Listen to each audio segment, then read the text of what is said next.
V Združenih državah Amerike pa se množijo vprašanja o vlogi, ki jo ima v vladi Donalda Trumpa najbogatejši zemljan Elon Musk. Danes je obiskal obrambno ministrstvo. Ameriški mediji poročajo, da naj bi ga seznanili tudi s strogo zaupnimi načrti Pentagona v primeru vojne s Kitajsko. Trump je to ostro zanikal, kritiki pa opozarjajo na konflikt interesov, saj ima Musk glavno vlogo pri krčenju vladnih programov in odpuščanju, pa tudi donosne pogodbe z vlado in posle s Kitajsko. Proti Musku je po svetu vse več protestov. Beležijo pa tudi napade na prodajalne vozil Tesla. Poroča Tadeja Lampret. Več neuradnih virov je nekaterim ameriškim medijem pred današnjim obiskom Elona Muska na ministrstvu za obrambo potrdilo izjemno nenavaden načrt, da bodo milijarderja in poslovneža seznanili strogo zaupnimi načrti o ameriškem odzivu ob morebitni vojni s Kitajsko. Predsednik je to ostro zanikal. Nobody believed that story.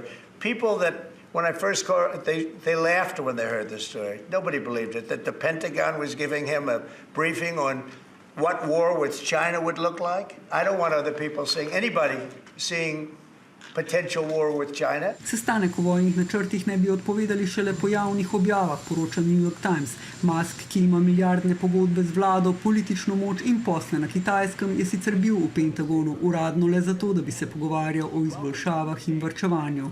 To talk about DOGE, to talk about efficiencies, to talk about innovations. It was a great informal conversation. Skrivnostnost, možni konflikt interesov, kršenje zakonov. Na vse to opozarjajo kritiki ob vse večji vlogi najbogatejšega zemljana v Trumpovi administraciji, kjer je zadolžen za varčevanje. A množično odpuščanje vladnih uslužbencev in ukinjanje vladnih programov vzbuja vse več jeze. Le redki republikanski poslanci si še upajo srečevati z volivci v svojih okrožjih.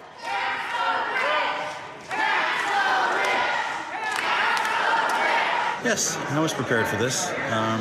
I get sometimes 450 calls a day in my office. Jeza je tako velika, da so poleg protestov proti Musku zdaj tarče vandalizma tudi prodajalne Tesla avtomobilov v Ameriki in tudi drugod. I believe the Attorney General has made her comments clear on that.